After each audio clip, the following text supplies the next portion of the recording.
Accounting of incomplete record. Accounting of incomplete record होता है कि जब हम अपनी बुक्स ऑफ अकाउंट्स में सारी ट्रांजैक्शंस नोट ना करके कुछ हैंडफुल ऑफ ट्रांजैक्शंस को नोट डाउन करते हैं, वो है इनकम्प्लीट रिकॉर्ड। इसको हम सिंगल एंट्री सिस्टम भी बोलते हैं।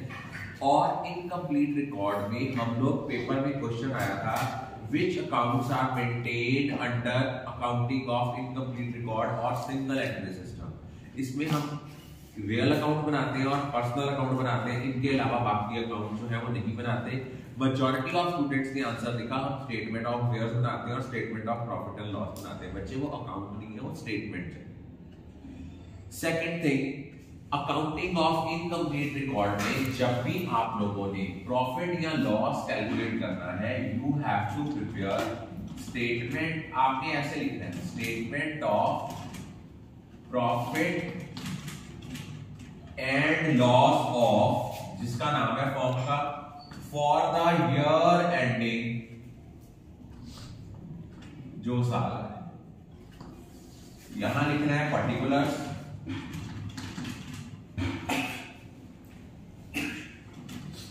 यहां लिखना है अमाउंट। सबसे पहले याद रखना, हमने क्लोजिंग कैपिटल को सबसे पहले लेना है। क्लोजिंग कैपिटल में हमने सारी चीजों को ऐड बैक करना है। ड्राइंग्स को ऐड करना है, कोई एडिशनल कैपिटल इंट्रोड्यूस हुई है वो माइनस करनी है, और ओपनिंग कैपिटल माइनस करनी है। अगर हमारा डिफरेंस पॉजिटिव आएगा, हमने निकालना है कि ये हमारा प्रॉफिट है, अदरवाइज लॉस है। अब पेपर में क्वेश्चन क्या आया था, एडिशनल कैपिटल में क्वेश्चन आया था कि उनके 40,000 के एसेट्स हैं, हमने उसको 2% प्रीमियम पे बेचा और वो पैसा हम बिजनेस में ले आए। बच्चों ने क्या किया, 40,000 लिया, उसका 2% प्रीमियम है 800, वो ऐड करो, एडिशनल कैपिटल कितनी हुई 40,800।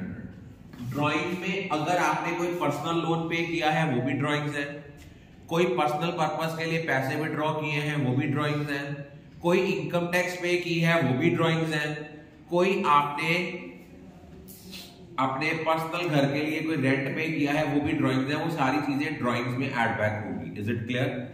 अब अगर हमें क्लोजिंग कैपिटल या ओपनिंग कैपिटल गिवन ना हो, उसके लिए हमने क्या करना है, उसके लिए हमने बनानी तो बैलेंस शीट ही होती है, पर अकाउंटिंग ऑफ इनकम्प्लीट रिकॉर्ड में उसको नाम दे दिया statement of affairs. Opening statement of affairs बनाते हैं, ओपनिंग एसेट्स में से ओपनिंग लायबिलिटी माइनस करते हैं, हमारे पास ओपनिंग कैपिटल आता है। क्लोजिंग एसेट्स में से क्लोजिंग लायबिलिटी माइनस करते हैं तो क्लोजिंग कैपिटल आता है।